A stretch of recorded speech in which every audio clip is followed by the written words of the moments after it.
Olá pessoal, tudo bom com vocês? Bom, antes de começarmos a aula de hoje, eu tenho um pedido a fazer. O primeiro deles é se inscreva e compartilhe o canal. O segundo é que vocês entrem no canal do professor Fabião e respondam os 3 simulados que eu deixei no canal. Tá? Vou deixar o link com as instruções aqui. Tá? Então o que vocês devem fazer? Assistam os vídeos e depois respondam o simulado. Encaminha que eu mando a sua nota no seu e-mail. Ok, pessoal? Uma boa forma para treinar, para dar uma treinada para o vestibular e para o Enem também.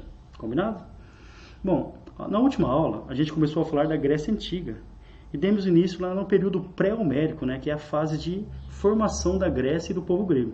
Lembrando que os gregos, né, eles foram formados por 5 povos: eólios, jônios, dórios, aqueus e cretenses. Então a mistura desses povos deu origem ao povo grego. Tá? Então, primeira informação importante. Na fase inicial, os cretenses, da ilha de Creta acabaram dominando a região. Os cretenses que construíram grandes palácios, né? Por exemplo, o palácio de Knossos, que foi a moradia do Minotauro, né? Um labirinto, na mitologia grega. Eles se dedicaram ao comércio, dominaram o comércio marítimo ali no Mar Egeu e parte do Mar Mediterrâneo. Ou seja, uma civilização muito desenvolvida e que inicialmente dominou a região. Eles criaram até um sistema de escrita, a escrita linear A, que até hoje não foi traduzida.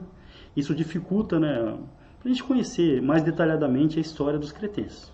Os cretenses foram dominados por um outro povo que chegou na região, que acabou dominando também ali a Grécia, os chamados aqueus, um povo indo-europeu que chegou na região e acabou se impondo. Os aqueus também se dedicavam ao comércio marítimo, tá? Também criaram um sistema de escrita, a linear B, que até hoje também não foi traduzida. Esses 2 povos tiveram uma intensa produção cultural, tá? Artesanato, pintura, arquitetura. Tá? O domínio aqui termina com a chegada de um outro povo, um povo violento, né? Os chamados dórios. Os dórios, eles eram militarmente muito fortes e eles dominavam o ferro. Enquanto os gregos, os aqueus, por exemplo, dominavam o bronze, que é a mistura do cobre com o estanho, os dórios eles já dominavam o ferro, ou seja, as armas dos dórios eram muito melhores, né? Eles tinham carros de guerra também, ou seja, os dórios chegaram e dominaram a região. A chegada dos dórios vai alterar totalmente o modo de vida na região, dando início a uma nova fase da história grega, que é a fase homérica, que a gente vai ver agora. Vamos lá, pessoal? Então hoje é dia de Grécia Antiga, hoje é dia de período homérico. Bora!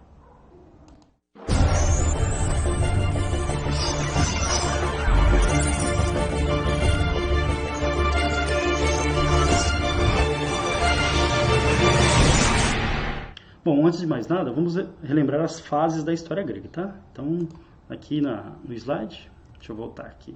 Ó, a história grega é dividida em 5 períodos, né? Então, o período pré-homérico. Desse período, eu vou deixar o link para vocês aqui, a gente já viu na aula passada, tá? Então, é a história creto-micênica, né? Esse período aí do domínio de Creta e depois dos aqueus, que também eram conhecidos como micênicos. É o período homérico que a gente vai ver hoje. O período arcaico, que é o surgimento das polis na próxima aula, depois vem o clássico e o helenístico, tá? Então hoje a gente vai tratar basicamente do período homérico. Então a primeira coisa, características desse período. A chegada dos dórios, o primeiro ponto de atenção, tá? O primeiro item aí do slide. A chegada dos dórios provocou o que a gente conhece na história como primeira diáspora grega. Atenção agora, o que é diáspora? Espalhar, tá? Então a primeira dispersão dos gregos. Então os gregos, com a invasão dórica, né, os povos militares muito violentos, então muita gente fugiu da região com medo. Eles acabaram fundando colônias em outras áreas, no Mar Negro, por exemplo. Tá? Então isso foi muito importante, guarda essa informação. Os gregos, a partir da invasão dórica, né, tiveram a sua primeira diáspora, dispersão. Então nessa dispersão eles conquistaram outras áreas e fundaram colônias e mais tarde cidades-estados gregas. Tá? Então, o primeiro ponto de atenção da aula de hoje é essa, ó, primeira diáspora grega depois da invasão dos dórios. É uma fase marcada também pela ausência de registros escritos. Informação importante, ó. Se eu não tenho registro escrito, tradicionalmente o que? A transmissão da cultura, da história, ela é oral. Então é um período marcado pela transmissão oral. Então as histórias começam a ser contadas, recontadas, passadas de pai para filho. E uma característica grega é dar o quê? É dar sentido fantástico para essas histórias. Então, por exemplo, você vai descrever uma batalha, então um herói, um deus envolvido nessa batalha. Ou seja, as histórias gregas transmitidas de forma oral, elas acabam ganhando contornos mitológicos. E o principal personagem disso é esse cara aqui, ó, que está na imagem. Aqui embaixo de mim, aqui, ó, o Homero, tá? O Homero, ele tem atribuído a ele, um contador de histórias na época, tá? Então você tem essa imagem clássica do Homero, né? Um velhinho de bengala, cego, contador de histórias. Duas obras são atribuídas a ele, tá? A Ilíada e a Odisseia. Então, pessoal, outro ponto de atenção aqui, ó. Duas obras são atribuídas a ele, a Ilíada e a Odisseia. Bom, o que essas duas histórias, esses dois mitos, essas duas epopeias narram? A Ilíada, ela narra a história da Guerra de Troia. Lembrando, hein, pessoal, a Guerra de Troia, ela é considerada por muitos historiadores mitológica, ou seja, ela não existiu de fato. É simplesmente uma história, que pode ser uma história de uma outra guerra, por exemplo. Tá? Então, muitos historiadores consideram mitológica. Mas as ruínas de Troia, elas foram encontradas. Tá? Então, há essa divergência aí, se é mitológica ou não a Guerra de Troia. Bom, mas então, a Ilíada, ela narra justamente a guerra dos gregos contra os troianos. Ok? Bom, por que chama Ilíada? É que Troia também era conhecida como Ilion, e por isso Ilíada, tá? Que vai narrar essa guerra. Bom, por que a guerra vai acontecer? Um príncipe troiano chamado Paris, atenção, um príncipe troiano chamado Paris, ele vai sequestrar a Helena, que era esposa do Menelau, rei de Esparta. Dizem que a Helena era tão bonita, que ela causava inveja até nas deusas, né? Então, a mulher mais bonita da Grécia.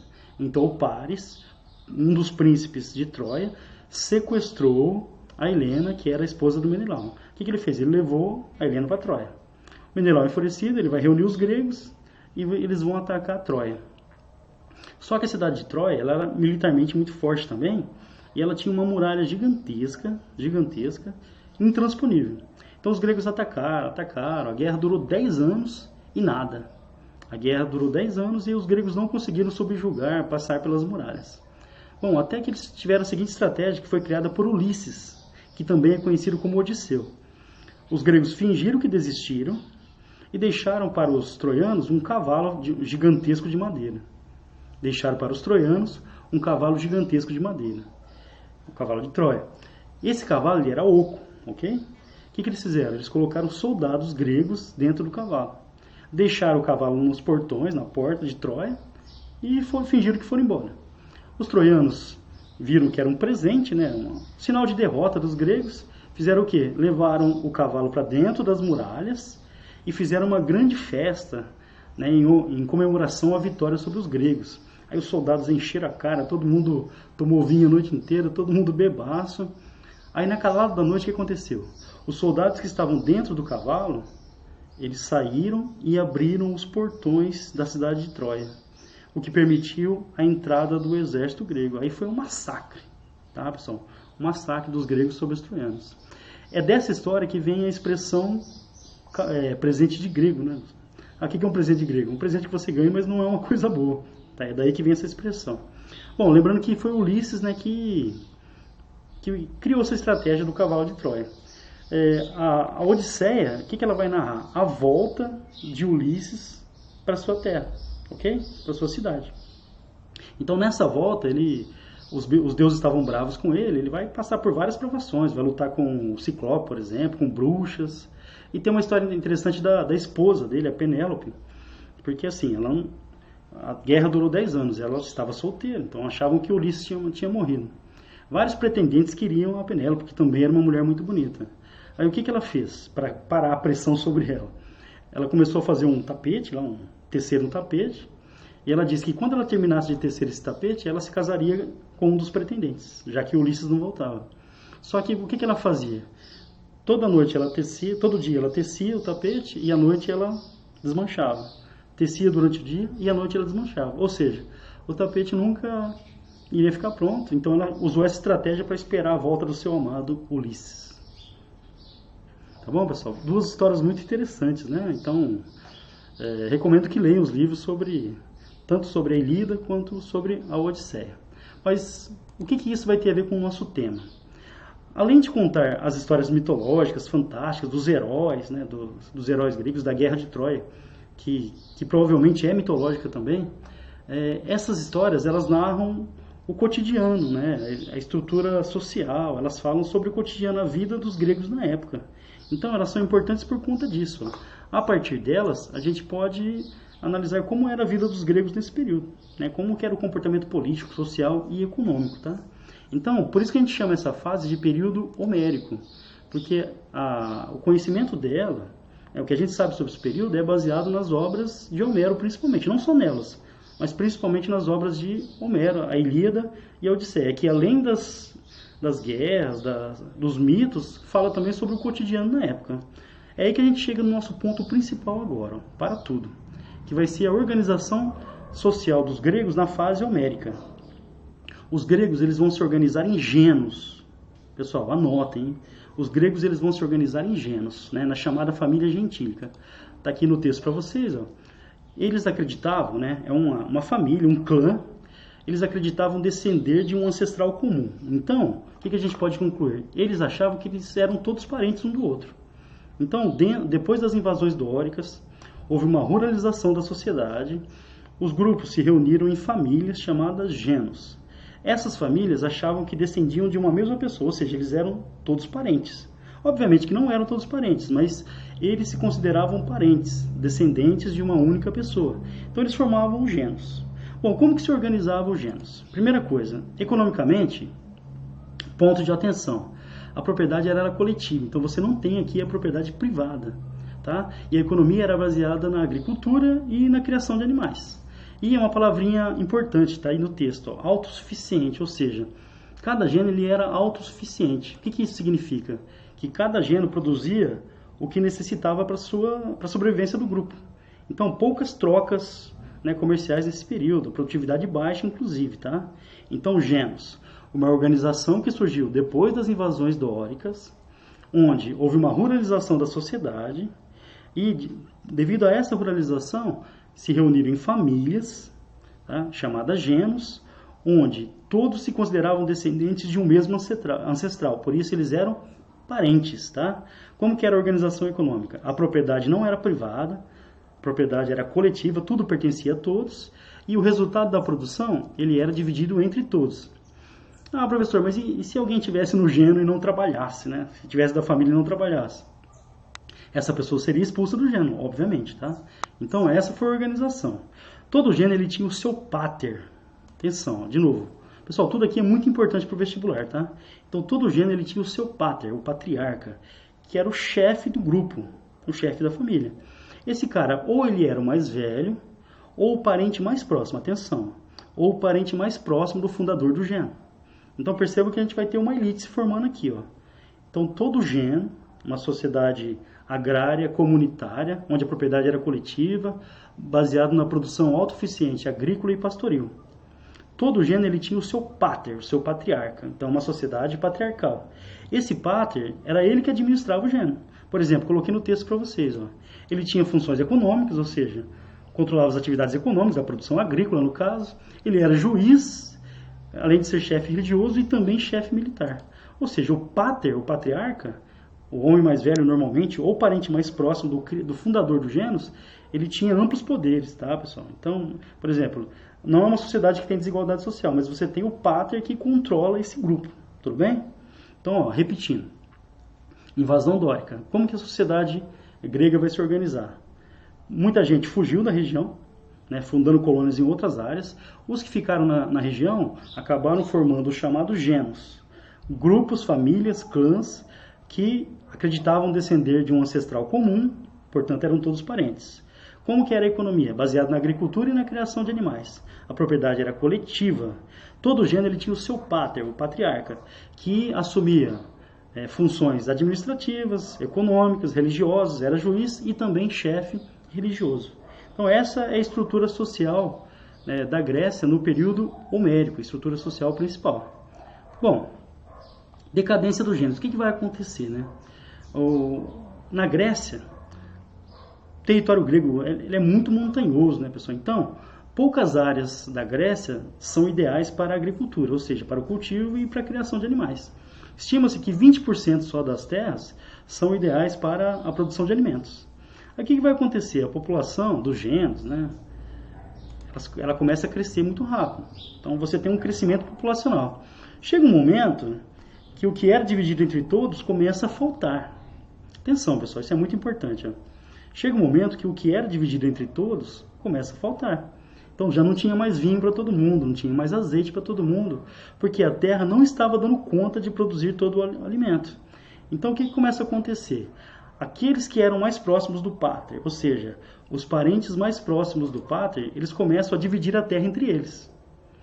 Então vai estar surgindo de novo uma hierarquia aqui. Ó. Aqueles que eram mais próximos do pátria, né, que é o patriarca, eles começam a dividir as terras, principalmente as melhores terras, entre eles.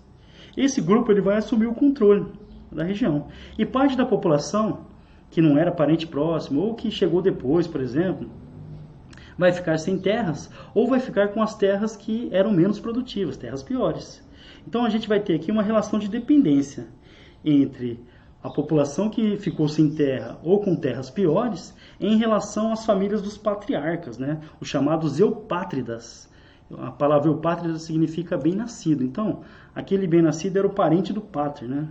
Esse grupo chamado eupátridas, eles vão reunir as melhores terras, as terras mais produtivas, enquanto outra parte do grupo vai ficar sem terras, ou com terras menos produtivas. Isso vai gerar o quê? Uma desigualdade social. Lembrando que a base do genus era isso, né? Uma propriedade coletiva, onde você não tinha desigualdade social. Você tinha o pater, que era o líder, mas entre os membros você não tinha desigualdade social. Tudo era dividido entre todos. Com o aumento da população, surge a desigualdade social.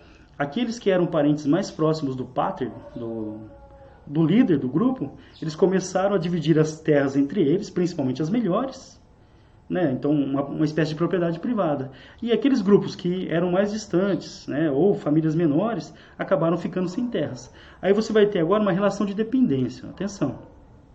Você vai ter agora uma relação de dependência entre o grupo que não tinha terras em relação aos eupátridas, que são os chamados bem-nascidos. Então o que começou a acontecer? Muitas pessoas que não tinham terras, ou que tinham terras piores, precisavam de empréstimos, né, de mercadorias, por exemplo, com os eupátridas. E se você não pagasse esse empréstimo, você se tornava escravo. Então, nesse momento, vai surgir a chamada escravidão por dívida. Ou seja, pessoas que não tinham terras, ou que tinham terras piores, acabam se tornando escravos dos eupátridas. Eram obrigados a trabalhar para eles para pagar suas dívidas, tá, pessoal? Então, escravidão por dívida. Todos esses fatores acabaram gerando o quê? A segunda diáspora grega, ou seja, a falta de terras, né, a falta de alimentos na região, acabou levando à segunda diáspora grega, ou seja, muitas famílias, muitos grupos fugiram da região devido à falta de terras. Eles vão acabar fundando colônias aí em outras áreas. Dá uma olhadinha no mapa. Por exemplo, essa segunda diáspora levou a colônias gregas, por exemplo, até a França, onde eles fundaram Marsella, por exemplo, até a Península Ibérica, né, na Espanha, né, na Península Itálica. Ou seja, houve uma dispersão grega aí pela região, até no norte da África, podem ver. Eles acabaram fundando colônias. Tudo isso foi resultado daquela divisão social que surge a partir da concentração de terras na mão dos eupátridas, que eram os parentes mais próximos do pater. Ou seja, a base do genus era o quê? Uma sociedade sem desigualdade social. Com a concentração de terras na mão de um pequeno grupo, surge a desigualdade social, levando muita gente a fugir da região. Tá? Bom, a fundação dessas colônias vai ser interessante economicamente para a Grécia. Por quê? Ela vai promover um intenso comércio entre as colônias e a região da Grécia, ou seja, entre a Península Ibérica e a região ali do Mar Egeu, por exemplo, onde fica Atenas, onde vai ficar Esparta. Tá? Outra coisa, os genos, esse aumento do comércio, eles vão precisar se proteger. Né? As disputas de terras cada vez são mais intensas. Então os genos eles acabam formando tribos. E essas tribos mais tarde elas vão dar origem às cidades, estados gregas, que a gente chama de polis. Então, por exemplo, os genos dos jônios acabaram formando a tribo dos jônios, que mais tarde formou a polis de Atenas. Outro exemplo, os genos dos dórios acabaram formando a tribo dos dórios, que mais tarde fundou Esparta, que é uma cidade-estado grega, das mais importantes, as duas mais importantes. Surgiram centenas de cidades e estados gregas, né, a partir da unificação dos gêneros, que formaram tribos e depois formaram polis, né, que eram cidades-estados ali fortificadas. Bom, pessoal, essa é a fase homérica, né, que termina com a desintegração dos gêneros, formação de tribos e depois com a formação das polis, que a gente vai tratar no período arcaico, né? Vamos falar de Atenas e Esparta, principalmente. Bom, então um resumo da aula de hoje. Invasão dórica. A invasão dórica ela provocou a primeira diáspora grega, então os gregos fugiram da região e fundaram colônias em outras áreas. Na Grécia, né, a organização social ela foi com base nos gêneros. O que eram os gêneros? Grupos, famílias, clãs, né, que achavam que eram descendentes de um ancestral comum, por isso uma família, então eles eram todos parentes. Nesses gêneros, a propriedade era coletiva, tudo que era produzido era dividido entre todos. Todo gênero tinha o seu pater, o seu patriarca. Esse patriarca ele assumia funções econômicas, administrativas, religiosas e militares. Era o chefe do grupo, tudo bem? A organização gentílica ela vai entrar em colapso com o crescimento da população. Esse crescimento da população vai levar à falta de alimentos, à falta de terras. Os parentes mais próximos do pater começam a distribuir as terras entre eles, então muita gente ficou sem terras. Parte dessas pessoas fugiu para outras áreas, fundando colônias. Essa é a chamada segunda diáspora grega, e parte ficou na região. Tá? Muitos acabaram se tornando escravos porque assumiram dívidas com os eupátridas, que eram os parentes ali do pater, os chamados bem-nascidos. Ok? A organização gentílica ela vai acabar fundando tribos, né? Os gêneros vão acabar formando tribos maiores, para proteção principalmente. Essas tribos darão origem às chamadas cidades-estados gregas. Beleza? Só que isso é assunto para a próxima aula, o período arcaico da Grécia. Bom, gente, não esqueçam, qualquer dúvida, ou manda aqui no vídeo mesmo, ou pela página do Professor Fabião no Facebook, né? Lá, Professor Fabião. Vou deixar o link para vocês também. Também tem o Professor Fabião no Instagram, @Professor Fabião, procurem lá, tá, pessoal? E é isso, qualquer dúvida é só entrar em contato pelos vários canais que a gente tem. Não esqueça, compartilha o canal, por favor, né, se inscreva, vamos juntos construir a história. Beijão, pessoal.